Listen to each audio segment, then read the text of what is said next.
tema de hoy, hermano, es exhortación a la iglesia o exhortaciones a la iglesia. Quiero dar por sentado una cosa, que todos los que estamos aquí somos iglesia, que tenemos cierto entendimiento para que no abundemos en todos los detalles que podemos encontrar en el capítulo 20, sino que los podamos ver como eso, como exhortaciones, como consejos. Y un consejo, hermano, se da rápido, aunque después se pueda explicar, pero el inicio de todo consejo es una opinión dada a favor de alguien, es una opinión para que alguien pueda tomar decisión o resolver algunas situaciones o dar pasos en su vida, pero se da de una manera rápida, esperando que haya un entendimiento rápido. ¿Por qué es importante, hermano? Porque Pablo está pasando por una situación muy importante en su vida. Él ya ha recibido la información de que va a tener luchas y pruebas que van a poner incluso en riesgo su vida, su integridad física, su libertad en el viaje que está haciendo a Jerusalén. Pablo se encuentra en un viaje de regreso a Jerusalén. Y en ese viaje de regreso a Jerusalén él sabe, ya ha recibido. Y en el capítulo 21 le van a confirmar, el profeta Agabo le va a confirmar que en ese viaje a Jerusalén él va a tener grandes luchas, pruebas y va a ser privado de su libertad. A partir del capítulo 22 hasta el final del libro de Hechos ya no vamos a encontrar a un Pablo libre, vamos a encontrar a un Pablo encarcelado. Por eso es importante el capítulo 20, porque es el último mensaje que va a dar Pablo antes de estar en la cárcel en Roma, por lo menos por unos 6 años.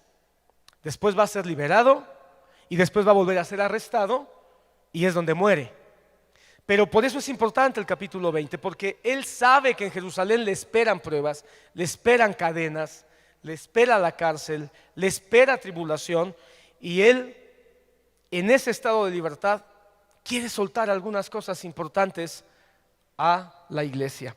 Con esto en mente vamos al capítulo 20, versículo 1, dice: después, ya estamos ahí. Después de que cesó el alboroto, Pablo mandó llamar a los discípulos y habiéndolos exhortado, despidiéndose, partió para ir a Macedonia. Y después de recorrer aquellas regiones y de haberlos exhortado mucho, llegó a Grecia. Pasó allí 3 meses y habiéndose tramado un plan en su contra de parte de los judíos, cuando estaba a punto de embarcarse para Siria, tomó la decisión de regresar por Macedonia. Ok, entonces Pablo viene de un gran alboroto. Alguien se preguntará, ¿cuál alboroto? Bueno, fue un alboroto que se dio precisamente en Éfeso a causa del mensaje del evangelio y que estaba haciéndole daño a los cultos paganos, muy particularmente al culto a Diana, a la diosa falsa. El gran templo a la diosa falsa Diana se encontraba en Éfeso. Qué interesante, ¿verdad? Después de ese alboroto, él decide que tiene que regresar a Jerusalén. Y para hacerlo, no se quiere ir sin antes llamar a ¿quiénes? A los discípulos, a los discípulos. Primera cosa que tú tienes que mirar como introducción a estos consejos. Es un mensaje a los discípulos, porque son los discípulos los que conformamos la iglesia de Cristo. Y dice, habiéndolos exhortado, fue a Macedonia. Y el versículo 2 dice, y después de recorrer aquellas regiones y haberlos exhortado mucho. Eso es interesante. Pablo entonces dedica un tiempo a exhortar y dice que exhortó mucho. De repente nosotros nos cansamos de tantas exhortaciones. No pienses que yo, por ser el pastor, o los ancianos, por ser los ancianos, o los que están al frente de algunos grupos de trabajo, están exentos de recibir consejo porque lo sabemos todo. La realidad es que no. Eso no es así, hermano. Nunca ser lo suficientemente maduro, cristiano, nunca ser lo suficientemente veterano en el Señor como para que uno pueda ser exhortado. Y Pablo lo sabía, y por eso Pablo dice, exhortó mucho. Ahora, ¿qué es una exhortación? Hermano, la palabra griega para exhortación es la palabra parakeleo. Y esta palabra parakeleo se traduce exhortación y nos da una idea de todo lo que Pablo va a empezar a exhortar. Esta palabra significa llamar cerca o llamar para estar cerca. También significa invitar. incitar, invocar o rogar.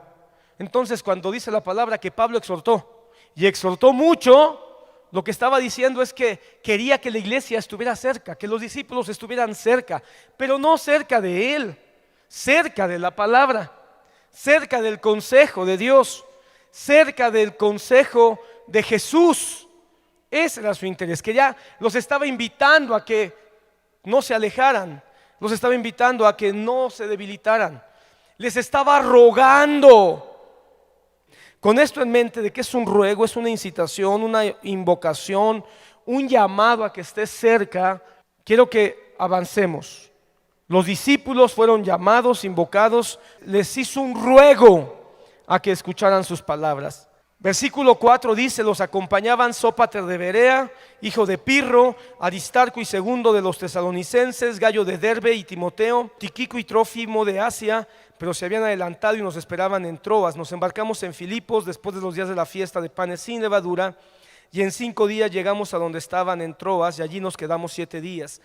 ¿Por qué es importante este pedacito antes de entrar a los consejos? Porque Lucas deja claro que están reunidos los discípulos, que están recibiendo consejo de Pablo, pero Pablo no está solo. Pablo se encuentra con un grupo de hermanos que son un equipo. Eso es lo importante, hay un trabajo de equipo. Los discípulos son testigos de un trabajo en equipo. Los testigos ven que Pablo no llega como un lobo solitario, sino que llega con un grupo de hermanos, y todos distintos, diferentes edades, hay jóvenes, hay viejos, de diferentes ciudades, muy probablemente con diferentes dialectos. Es un equipo que no es uniforme, pero que todos van hacia un mismo propósito: predicar el evangelio. Entonces los discípulos empiezan a aprender que la iglesia de discípulos está conformada por hombres y mujeres, por jóvenes y viejos, por niños y ancianos, por personas con una forma de hablar y otros con otra forma de hablar, que no es un grupo homogéneo, pero hay una cosa a la que somos llamados: trabajar en equipo por un bien común, por un bien mayor. Lucas mismo está involucrándose aquí en este pasaje, él es parte de este equipo.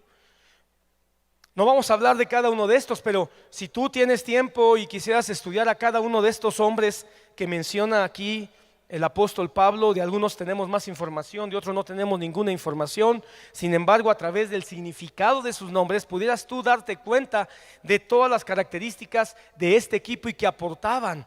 Eso es lo que yo quiero que hoy veas. La iglesia de discípulos debe de entender que Dios nos ha llamado a trabajar en equipo.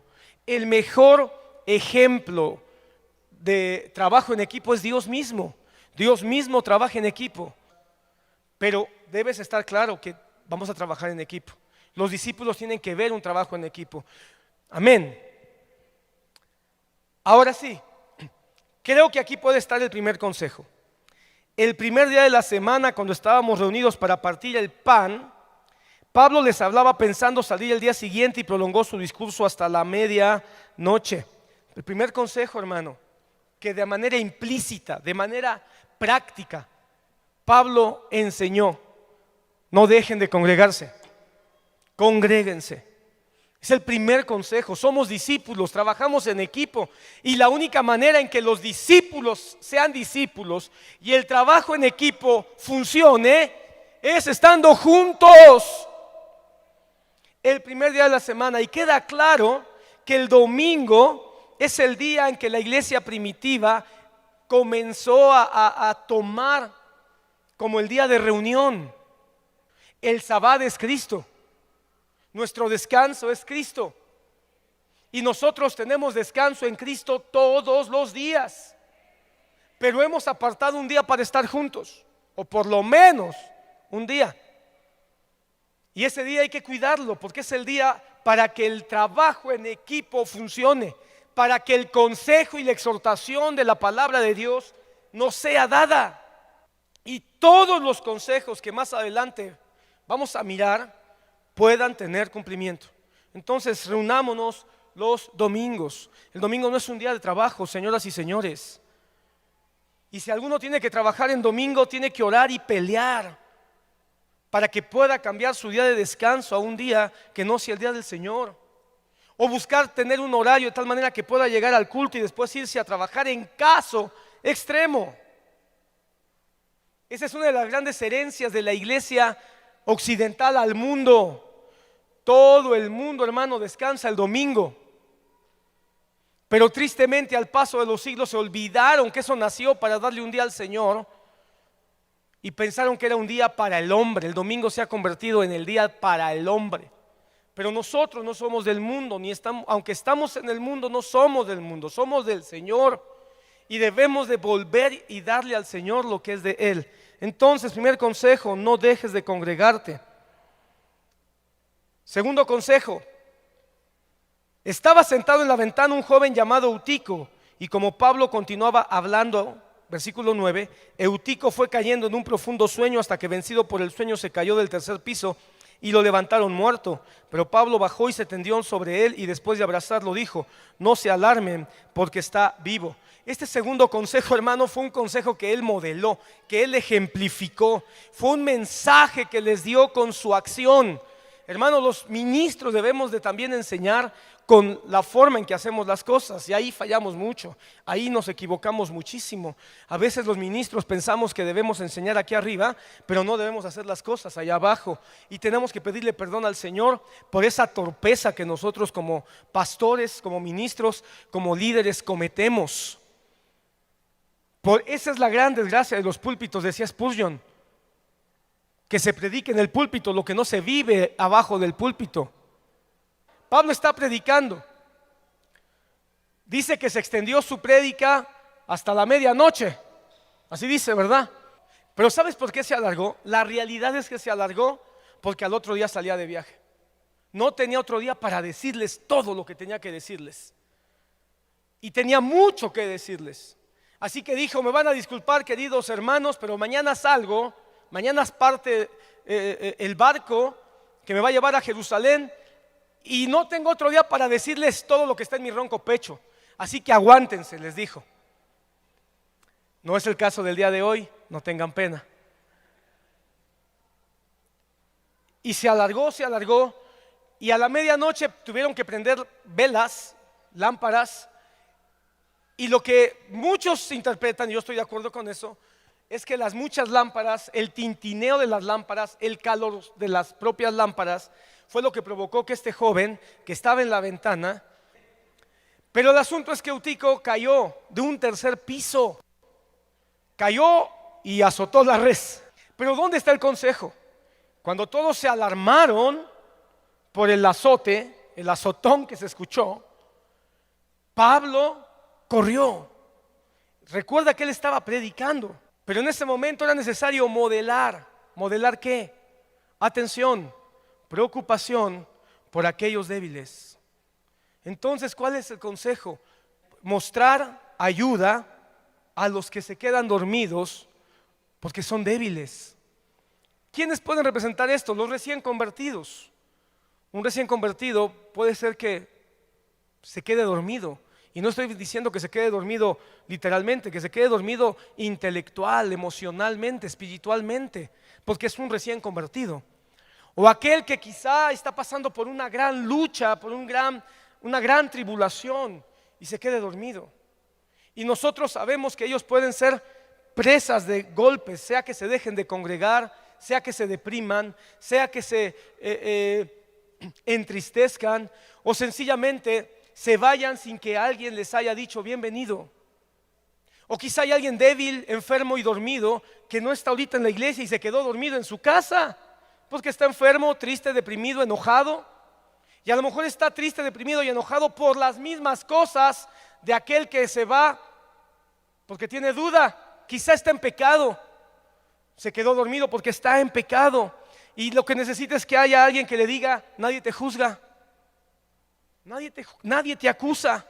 Todos somos débiles, todos cometemos errores. Ven a Jesús, el Señor te espera. El abrazo del Señor está para ti si tú confiesas tus pecados y te arrepientes. Pero el consejo, ¿cuál es? No seamos iglesias que veamos que se cae uno y se cae el otro y se cae el otro y se cae el otro y digamos: ay, pues qué gran golpe se ha de haber dado, pero allá él. Pablo modeló y dijo, no es así. No es solo trabajo de los ancianos o de los líderes, es trabajo de toda la iglesia. Porque toda la iglesia, tarde o temprano, estamos expuestos a quedarnos adormilados. La pandemia nos adormeció a un montón, hermano. Todavía muchos están ahí con la resaca de la pandemia y no terminamos de despertar. No nos hemos terminado de dar cuenta que hay un llamado de parte de Dios a su iglesia. Porque la iglesia necesita despertar, pero tú puedes ir por aquellos euticos dormidos, enfermos, debilitados o sencillamente recién llegados. Siguiente consejo. Volviendo arriba, después de partir el pan y de comer, conversó largamente con ellos hasta el amanecer y entonces se marchó. Al muchacho se lo llevaron vivo y quedaron grandemente consolados. Yo quiero que notes algo. Después de partir el pan, solamente como un detalle, en el culto primitivo, en el culto del principio, hermano, el partimiento del pan era central. Esto más que un consejo es una nota al margen. El bautismo en agua y el partimiento del pan son centrales en el culto cristiano, hermano. Son los sacramentos, son los dos mandamientos, son las dos ordenanzas que Jesucristo dejó. Bautícense y hagan discípulos y hagan esto todas las veces que reunáis. ¿Qué es hacer todo esto? Recuerden mi muerte a través del pan y a través del vino. Solo lo quiero dejar ahí. Es importante el culto de Santa Cena. Si todos los cultos son importantes, el culto de Santa Cena es más importante. No faltemos, lleguemos más temprano cuando haya Santa Cena. Pregunta cuándo va a haber Santa Cena, porque es el santo memorial. Hermano, es como nuestra ancla. Es el culto que nos vuelve a decir, hey, esto es lo importante. Que nos vuelve a decir, hey, esto es el centro de tu vida. Cristo murió por ti, Cristo derramó su sangre, Cristo pagó por tus pecados. Es nuestra ancla. Hermano, la iglesia primitiva obviamente tenía una forma distinta como hoy nos reunimos.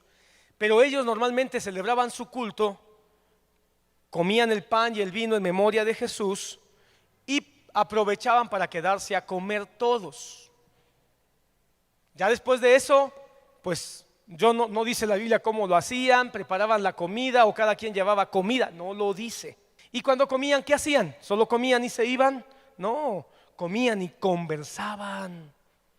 Comían y platicaban, comían y daban testimonio cada uno de sus luchas, de sus batallas, de sus bendiciones, de sus victorias, de cómo les estaba yendo en su caminar con Cristo, en dónde estaban teniendo dificultades para entender el consejo de Dios, etcétera.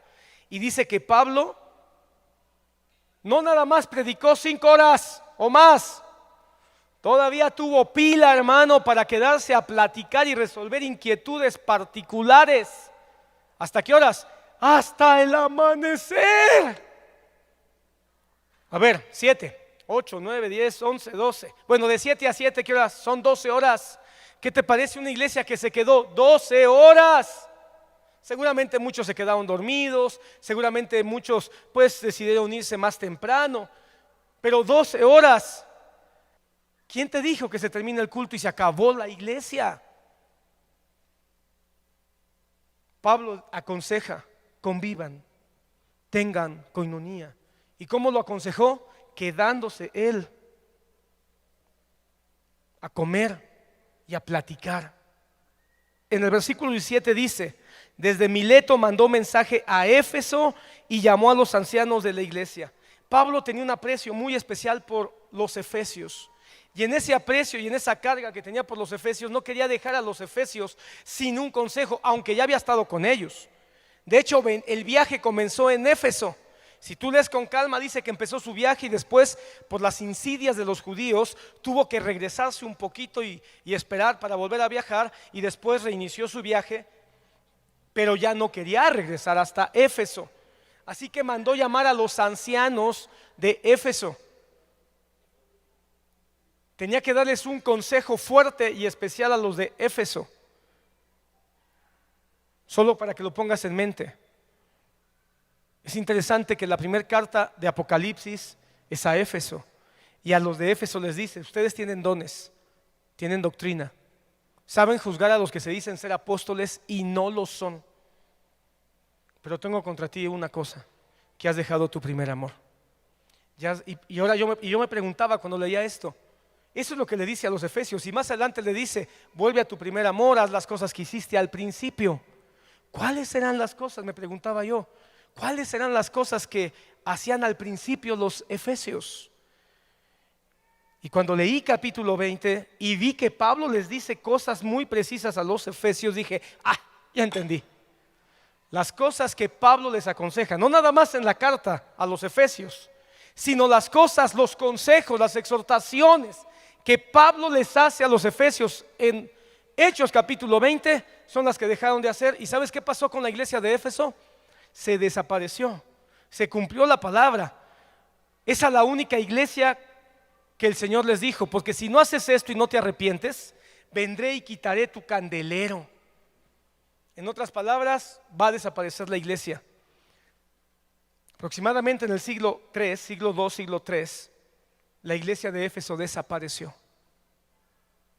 Hasta el día de hoy, hermano, la ciudad de Éfeso, hoy Turquía, es un lugar donde hay muy poco evangelio, casi nulo, en poder de los musulmanes.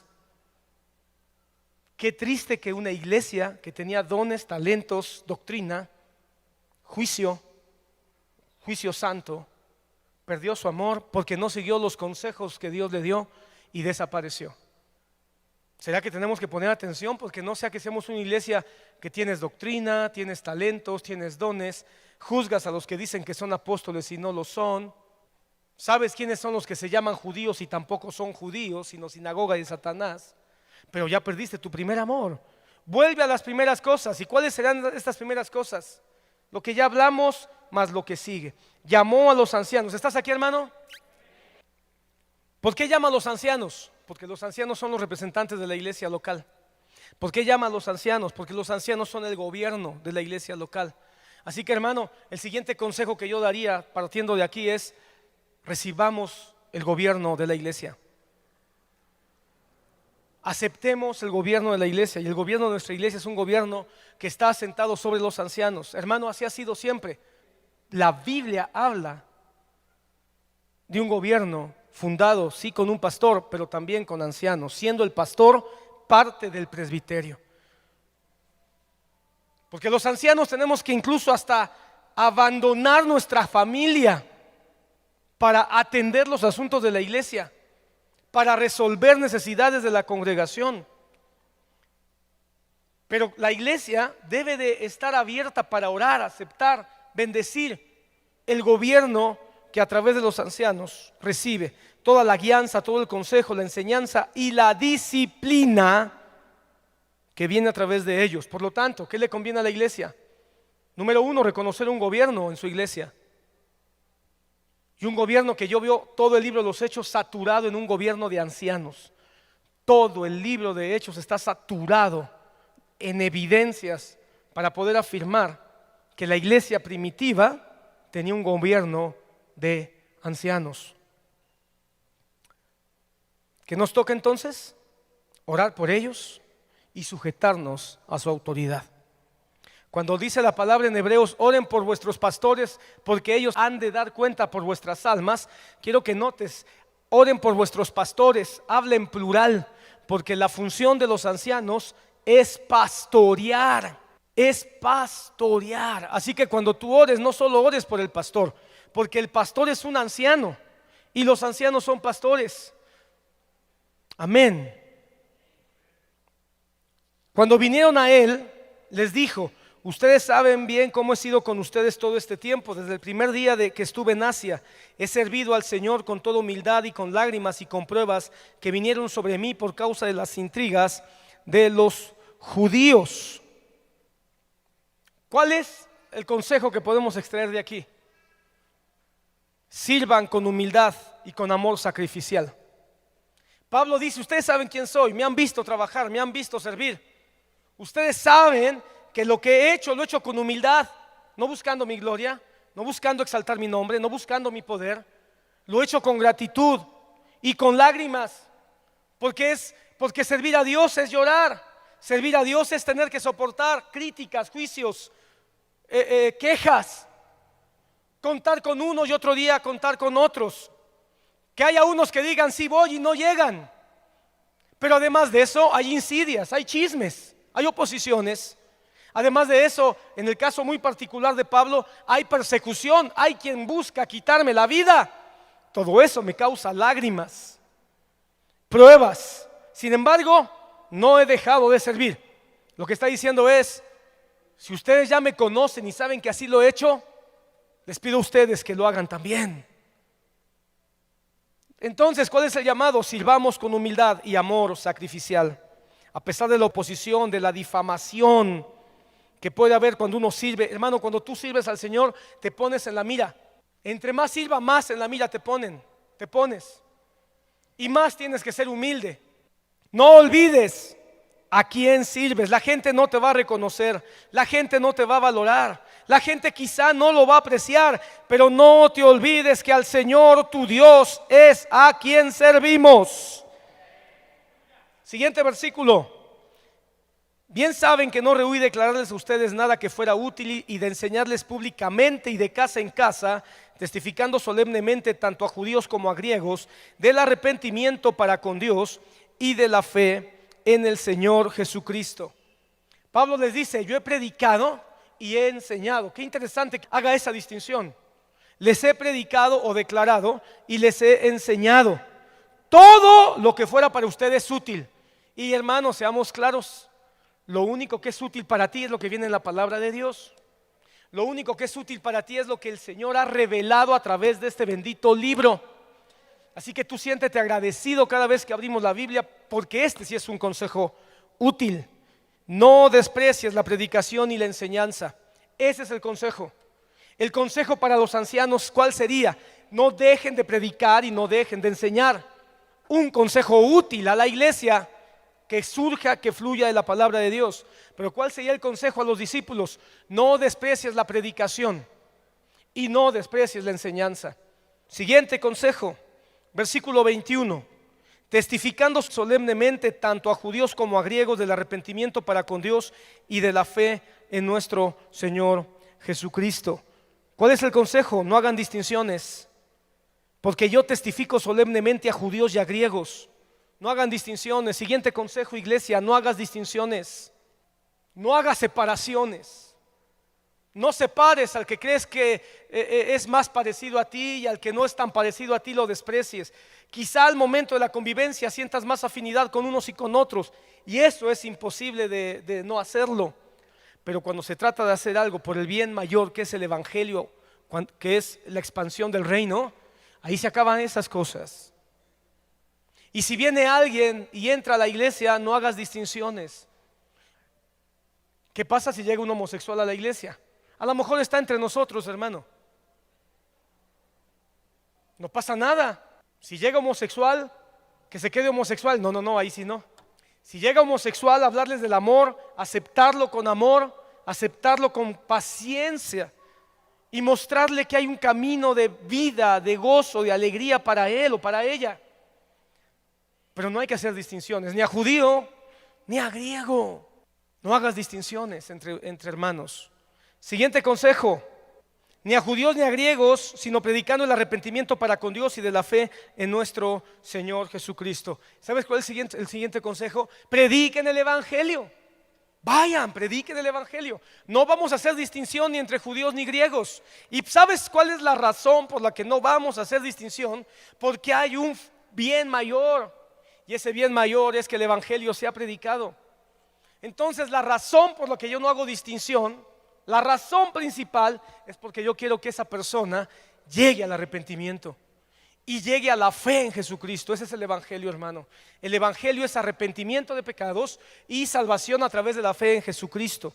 El arrepentimiento no es se te van a acabar tus problemas. El evangelio no es ven a mi iglesia y ahí vas a ver lo que es la bendición y los milagros. Ese no es el evangelio. El evangelio es arrepiéntete de tu vida pasada, arrepiéntete de tus pecados y por la fe confiesa que Jesús es el Señor. Eso es el evangelio. ¿Quién tiene que predicar el evangelio? La iglesia. Pablo se pone como modelo y dice: no rehusé predicar ni a judíos ni a griegos el evangelio. Así que ¿cuál es el consejo? No se rehúsen a predicar el evangelio. Hermano, Yo creo que la iglesia pospandemia tiene que salir a las calles, tiene que salir a los rincones de nuestra sociedad. Hermano, México está bajo fuego, México está en llamas, literalmente. ¿Qué necesitamos? Ser indiferentes, no, necesitamos ir y predicar el evangelio. Y a toda esa gente que está llena de miedo, toda esa gente que no sabe qué va a pasar, que están perdiendo trabajos, que están cerrando negocios, que están encerrándose en sus casas por las balaceras y todo lo que está pasando. Si conocemos a alguno, decirle, arrepiéntete.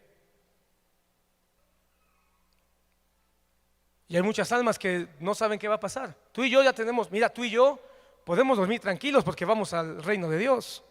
Pero hay muchos que todavía no. No hagamos distinción, vayamos por ellos. Versículo 28. Tengan cuidado de sí mismos. Tengan cuidado de sí mismos. Siguiente consejos. Tengan cuidado de sí mismos. Discípulos de Jesucristo tienen una responsabilidad como creyentes.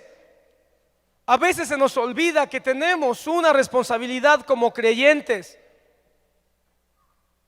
Hermano amado, no pensemos que como ya somos salvos y hoy tenemos asegurada nuestra entrada al reino de los cielos en Cristo Jesús, entonces podemos vivir como se nos pegue la gana. No, hermano, eso no es el evangelio tampoco. Ten cuidado de ti mismo, por ti mismo y por los que te rodean. ¿Sabes por qué? Porque predicamos el evangelio de arrepentimiento y de fe, no nada más con palabras, también con nuestra conducta. El tener cuidado de nosotros mismos y tener una responsabilidad como creyentes es también para que podamos nosotros ser objetos de predicación o proclamación del evangelio con nuestra conducta. Solo hay una manera en que podemos tener cuidado de nosotros mismos y Pablo se la da a Timoteo. Ten cuidado de ti mismo y de la doctrina. Lo único que puede ayudarnos a tener una manera digna de vivir delante de Dios es a través de la palabra que nos enseña, que nos corrige, que nos alienta, que nos exhorta, que nos disciplina. Si no tenemos la palabra de Dios en nuestra mente, aunque tú no te des cuenta, vamos a comenzar a vivir como vive el mundo. ¿Quieres tener cuidado de tu conducta por el bien de tu propia vida y por el bien de los que te rodean y que puedas predicarles verdaderamente a Cristo? Tienes que cuidar la palabra de Dios. Tenemos una responsabilidad con nuestra conducta. Basta ya del, pues a mí me vale lo que digan, así soy y qué. Pues el así soy y qué es una negación al evangelio. Porque Dios te llama a que tengas una conducta digna, limpia, casta, decorosa. A las mujeres, por ejemplo, les dice que vuestra manera de vestir sea casta y decorosa. A los varones en Corintios les dice, compórtense varonilmente, con todo lo que eso puede implicar en términos bíblicos. Entonces nuestra conducta, hermano, hoy el mundo está llamándonos a que tengamos un desprecio por la conducta y que cada quien tenga una conducta loca, absurda, demente, aberrante. Pero Dios nos dice, no, ten una conducta, cuida tu conducta, que sea una conducta digna delante de Dios. Y la segunda parte es otro consejo que va de la mano y dice, ten cuidado de ti mismo y de toda la congregación en medio de la cual el Espíritu Santo les ha hecho obispos para pastorear a la iglesia de Dios, la cual Él compró con su propia sangre. El siguiente consejo va de la mano, cuida tu congregación. De ahí es importante que seamos parte de una iglesia local. ¿Cómo sé cuál congregación tengo que cuidar si yo no soy parte de manera consciente de una congregación? ¿Sabes por qué muchos dañan congregaciones? Porque no son suyas, porque no se sienten parte de esa iglesia, porque yo no tengo nada que ver con ellos, nada más con que me enseñen un poquito de la palabra de Dios. Ten cuidado de tu congregación, de la cual Dios los ha, ¿cómo dice? De la cual el Espíritu Santo los ha hecho obispos. Ahorita voy a explicar eso, es el siguiente consejo, pero apuntalemos, ten cuidado de tu congregación, somos corresponsables los unos de los otros. Hay un bien mayor a nosotros, por encima de nuestro egoísmo, por encima de nuestros propios pensamientos, de nuestros propios conceptos, de nuestras propias ideas, del a mí me gustaría. Hay algo mucho más importante, es que a mí me gustaría que pintaran la iglesia de rosa. Es que a mí me gustaría que no pusieran plantas en el altar. Es que a mí me gustaría que tocaran rock pesado en la iglesia. Pero hermano, no se gusta del a mí me gustaría. Se trata de qué puede ser lo mejor, número uno, para Dios, y dos, para el común de toda la congregación. Hay un bien común más grande. Y esa debe ser, por supuesto, Cristo, pero también nuestra congregación, su pueblo. El avance de la iglesia es mi avance. El avance de mi congregación es mi avance. Si mi iglesia avanza, yo estoy avanzando. Ya lo dijimos al principio, hay un trabajo en equipo. Si el delantero mete gol, el equipo metió gol. Si el que está en tercera base se roba el home y hace una carrera, el equipo hizo una carrera y se robó la base. Si se encestó una canasta en el último minuto, el que la encestó no fue él el que ganó todo el equipo que sudó durante todo el partido. Si no tenemos esa mentalidad, hermano, tenemos entonces una mentalidad carnal, una mentalidad mundana. Porque la mentalidad del mundo es: pasa por encima de cuantos puedas pasar y pisotéalos, déjalos tirados. El asunto es que tú llegues al final. Hermano, hay una carrera en los Juegos Olímpicos, ¿cuál fue? No me recuerdo, donde uno se recuerda más de la que se detuvo a levantar a su compañera que la que ganó la competencia. Se cayó su compañera y la que iba junto a ella, que podía ganar porque iba punteando, levantó a su compañera que se tropezó y aparatosamente se accidentó. Le dedicaron los medios más tiempo a pasar la escena y la repetición una y otra vez de cómo aquella que pudo haber ganado se detuvo y recogió a su compañera que la que llegó a la meta. Y la que llegó a la meta, no recuerdo muy bien la escena, pero quizá también vio que se cayó la otra y dijo: qué bueno que se cayó. Hoy nadie la recuerda. Terminó haciendo su berrinche, corriendo con la bandera de su país, dando la vuelta, mientras que todos los medios honraban a aquella que se detuvo humildemente a ver que había un bien mayor que solamente colgarse una medalla. La iglesia es de ese espíritu. La iglesia de Cristo ha sido conformada con ese espíritu de trabajo en equipo y buscar el bien mayor. Y el bien mayor, número uno, es el nombre de Cristo, que reciba la gloria. Y número dos, que la iglesia de Cristo en su conjunto avance. Cuando la iglesia local, hermano, logra predicar el evangelio a un inconverso y ese inconverso llega y se congrega, la iglesia universal ganó uno. Y el reino de los cielos, los ángeles hacen fiesta. Ten cuidado de la congregación. Cuando un miembro se duele, todos se duelen. Cuando un miembro se goza, todos nos gozamos. ¿Ya te diste cuenta quién no ha regresado después de la pandemia? Si tú ya te diste cuenta, ¿por qué no vas por él y le preguntas, lo alientas, lo consuelas, lo exhortas? Tengamos cuidado de la congregación. Somos responsables los unos de los otros. Somos responsables de comprometernos en las necesidades de toda la congregación. Somos responsables de las luchas que como congregación tenemos. Somos responsables de soportarnos, ayudarnos, disciplinarnos y enseñarnos los unos a los otros. Siguiente consejo: en medio de la cual el Espíritu Santo los ha hecho obispos para pastorear a la iglesia de Dios, la cual Él compró con su preciosa sangre. Este es un consejo, por supuesto, a los obispos: pastoreen como obispos. Pero yo aquí puedo una vez más sacar un consejo o una exhortación. Ya no les llama ancianos, ahora les llama obispos. Por lo tanto, hermano, la palabra anciano y la palabra obispo son intercambiables en la Biblia. Hay quienes dicen unos son los obispos, otros son los ancianos. La realidad es que la Biblia utiliza de manera sinónima estos conceptos. Quizá porque definen diferentes funciones del mismo ministerio. El anciano gobierna, anciano viene la palabra presbítero, que es alguien que gobierna o dirige, mientras que la palabra obispo es alguien que supervisa, alguien que vigila. Así que, ¿cuál es el consejo? Acepta la supervisión, la vigilancia y la dirección de tus autoridades. Hermano,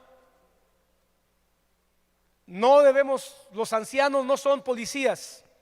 No son policías para estar vigilando tu buena conducta, pero sí son vigilantes de que el trabajo común se cumpla. No van a estar vigilando tu vida privada. No van a estar vigilando si haces o no haces bien en tu casa. Tú eres responsable delante de Dios. Pero sí somos vigilantes que el trabajo que tenemos en común como iglesia de Cristo se haga de manera coordinada, de manera decente, de manera honorable, amable. ¿Sintieron el énfasis, verdad?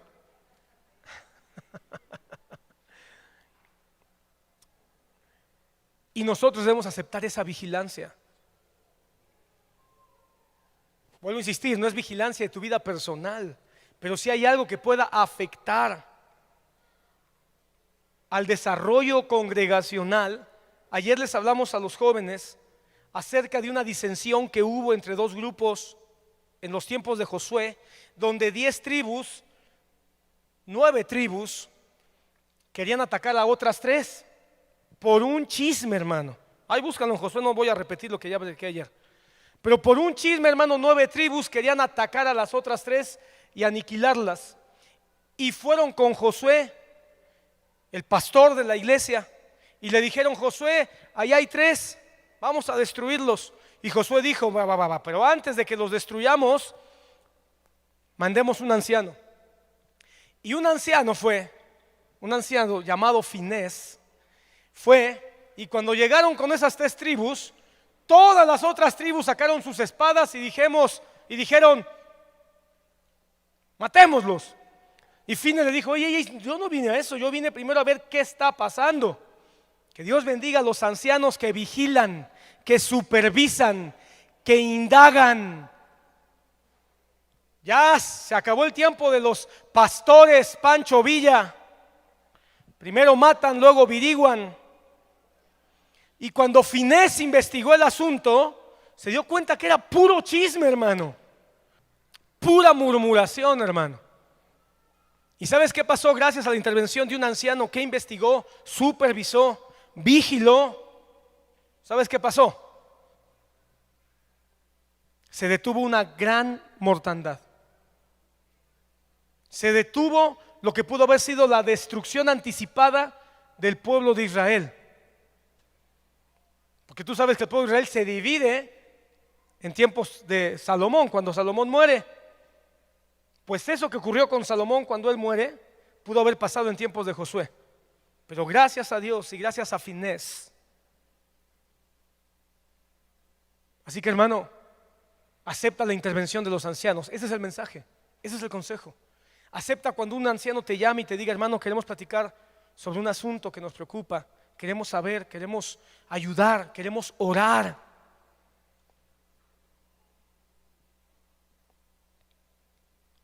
De repente vienen con los ancianos y nos dicen: hermano, fíjese que fulano de tal anda en adulterio, disciplínelo. A ver, déjeme investigar. No, es que no es de investigar, pastor o anciano, disciplínelo. Y solamente estamos esperando disciplina.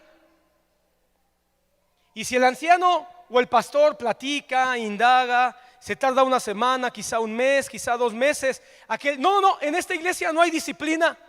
Dejan que cada quien haga lo que se le pegue la gana. Entiende que hay un gobierno y acepta cómo el gobierno va a vigilar. ¿Y sabes con qué principio bíblico debemos, los que dirigimos una iglesia, dirigirla? Con los principios de Dios. Misericordia quiero. Nosotros queremos sacrificio, pero Dios quiere misericordia. Y la disciplina del hermano, dice Pablo, no es para destrucción de su alma, sino para salvarla. Y la disciplina, según Jesucristo, es para salvar al pecador no para destruirlo. Eso no lo entiende la congregación. A veces eso lo entiende solo el pastor y los ancianos. Pero viene solo por esto. ¿Cuál es el consejo? Acepta la supervisión. Y hablé quizá de disciplina, pero acepta la supervisión solamente si viene un anciano y te dije, hermano, ¿por qué no intentamos hacerlo de esta otra manera? Quizá tú tienes la razón, pero si tú aceptas que el anciano sea el que dirija, toda la congregación va a caminar de manera más ordenada y pacífica. Si en el camino se demuestra que quizá tu punto de vista era el mejor, entonces el anciano tendrá que tener la humildad de corregir y decir, ok, hagámoslo ahora como usted dijo, hermano. Pero lo importante es la paz que pueda preservarse dentro de la congregación. Bien, avancemos. Dice, ¿dónde estamos? La iglesia que él compró con su propia sangre. Esto no es un consejo, es otro pensamiento al margen, muy rápido. La iglesia no es del pastor ni de los obispos, es de Jesucristo. Quizá por eso Pablo le dice, ay ancianos, les tengo que aclarar algo. Ustedes son obispos, ustedes son para supervisar, para vigilar, para dirigir, para enseñar, para coordinar, para disciplinar, pero no son los dueños, mis chavos. Pastor, usted no es el dueño. Usted no compró a esta iglesia ni a estas ovejas. Quien las compró con su sangre fue Jesucristo. Tú ya sabes que perteneces a Jesús, Él es tu dueño y Él es tu Señor. Y el ser miembro de una iglesia local no es porque el pastor o los ancianos de la iglesia local sean tus dueños, por supuesto que no. Son eso, dirigentes, maestros, supervisores, coordinadores, quienes establecen líneas de acción y de gobierno para el bien de la iglesia, pero lo más importante, para la gloria y la expansión del reino de los cielos. Ahora os encomiendo a Dios y a la palabra de su gracia, que es poderosa para edificarlos y darles la herencia entre todos los santificados. Siguiente consejo. Mira, hermano, yo hubiera querido darle más tiempo a este consejo. Muy probablemente regrese a él solo para hablar de este consejo en otro culto, porque para mí es vital. Solo te lo digo en pocas palabras. Los encomiendo a Dios y a la palabra de su gracia. Hermano, quiero que leas lo que Pablo dice ahí mismo en el versículo 24. No tengo en estima mi vida como valiosa para mí mismo, a fin de terminar mi carrera y el ministerio que recibí del Señor Jesús, para dar testimonio solemnemente del evangelio de la gracia de Dios. Hermano, ¿por qué estaba dispuesto a morir Pablo? ¿Cuál era la razón por la que él estaba dispuesto a morir? Por la que él dice, no tengo mi vida como estima, ni mi vida como preciosa. ¿Cuál era la razón? Con tal de predicar el evangelio de la gracia. Y el consejo que le da Pablo a la iglesia de Éfeso es: guarden la palabra de su gracia, porque esta es poderosa para edificarlos y darles herencia entre todos los santificados. Hermano, el evangelio centrado en la gracia que comenzó en la eternidad pasada, la gracia que fue la razón por la que Él nos escogió desde la preexistencia, la gracia que fluyó a través del Hijo viniendo a morir por los que Él escogió para ser salvados, para ser llamados, la gracia que ahora nos sustenta y nos lleva, a pesar de nuestras grandes debilidades, nos sostiene por el Espíritu Santo para que lleguemos a la glorificación en el día de Cristo. Esa gracia, hermano, que implica que todo viene de Dios, que todo es de Dios y que todo es para Dios.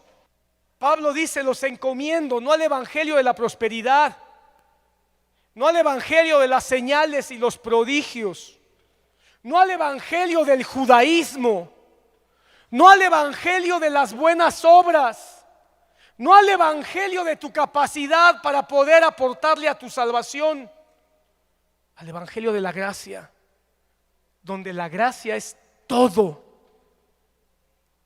Y de la gracia de Dios viene todo para que tú puedas ser salvo. Ese es el evangelio que la iglesia bíblica de Jesucristo, Monte del Señor, ha abrazado desde que nació esta congregación. pero que en los últimos años se nos ha clarificado de una manera maravillosa. Este es el evangelio por la que en los últimos años algunos me han criticado de manera personal. Pero es el evangelio que yo veo que predicó Pablo. Es el evangelio que yo veo que predicó Cristo. Es el evangelio que yo veo que Pablo aconseja a los efesios. ¿Y sabes por qué a los efesios?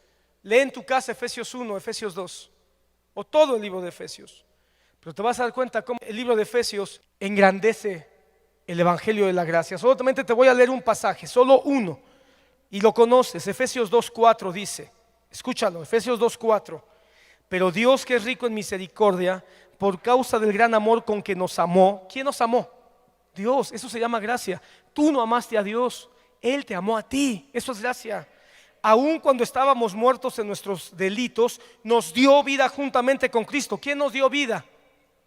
Cristo. ¿O fuiste tú el que volvió a la vida? No, tú y yo estábamos muertos en delitos y pecados. Y un muerto no puede hacer absolutamente nada. Pero Él nos dio vida juntamente con Cristo. Y luego entre paréntesis, ¿qué dice? Alguien que lo tenga, dígalo fuerte. Por gracia sois salvos. Por Dios, peleense con Pablo. Y con Él nos resucitó. ¿Quién nos resucitó? Eso es gracia. Y con Él nos sentó. Hermano, no dice que nos sentará, perdóneme usted. No dice que nos sentará. Yo he escuchado algunos mensajes que dicen, y nos vamos a sentar. No, no, no. Dice que ya nos sentó. Eso es una promesa que hoy es una realidad para Dios, aunque todavía no se cumpla. Pero si dice que ya nos sentó, Él ya nos ve sentados con Él. Y si Él ya nos ve sentados con Él, por favor, entiende esto, hermano. Si Él ya nos ve sentados, tú ya estás sentado con Él. Entonces, ¿crees que acaso en el camino va a haber poder que evite que te sientes con Él? Si Él ya te vio sentado. Hermano, si Él ya declaró que estamos sentados con Él en los lugares celestiales, y en el camino hay algo que hace que tú te pierdas, entonces Dios no es Dios y Él no es verdadero, porque Él no cumple sus promesas. Y la gracia ya no es gracia, es desgracia. Si la palabra dice y Él nos sentó, eso es gracia. ¿Quién nos sentó? O tus buenas obras, o el que dejaste de pecar, o el que ya no pecas. No, hermano, Él, eso se llama gracia, a fin de poder mostrar a los siglos venideros las sobrenaturales riquezas. ¿De qué? Las sobrenaturales. ¿Entiendes esa palabra? No, es que este pasaje, hermano, tiene todo. Tiene todo. Sobrenaturales. Si tú crees que es sobrenatural que un cojo camine, que un ciego vea, que un mudo hable, si tú crees que eso es sobrenaturalidad, no has entendido la gracia. Porque sobrenatural es que a un muerto camino al infierno se le vuelva a dar vida y ahora pueda dar media vuelta y empezar a caminar hacia una vida de luz, de esperanza, aunque a veces se tropiece, pero se levanta porque tiene alguien que lo acompaña para levantarlo. La más grande sobrenaturalidad es lo que hizo la gracia, que estando muertos en delitos y pecados, por lo que Cristo hizo en la cruz del Calvario, hoy entiendo. Mira, hermano, yo de repente platico con gente que no conoce del Señor y créeme, yo digo, ¿cómo no entiende? ¿Por qué no ve, Señor? ¿Por qué no ve? ¿Por qué tan necio? Y al final lo único que puedo decir es gracias, Señor, porque yo estaba igual. Nomás que no me acuerdo a veces, pero yo estaba igual. Y ahora lo tengo tan clarito como el agua. Eso es sobrenaturalidad de Dios. Solo por la sobrenaturalidad de las riquezas. Ahora, ay, hermano, dije que no te iba a hablar de esto, ¿verdad? No puedo evitarlo. Su gracia tiene riquezas. No es, mi hermano, para muchos la gracia la han dejado en la cruz del Calvario. Su gracia es Jesús muriendo en la cruz, y eso es la expresión sublime de su gracia. Pero la gracia del Señor comenzó en la eternidad. Antes de que yo fuera un pensamiento, ya Dios me había escogido, me amó, me vio, me escogió, murió, me salvó, me redimió. El Espíritu Santo me alumbró, me dio entendimiento, me acompaña, no me deja solo, me caigo y me levanto, soy un torpe y me da esperanza, cometo 1 y 1000 errores y Él me dice, vamos a intentarlo de nuevo, yo estoy contigo y me ha prometido que voy a estar hasta el día final resucitando de entre los muertos. Todo eso es gracia y yo me siento como un niño pequeñito, hermano, que sencillamente solo me queda una cosa, tomarme de la mano del Señor.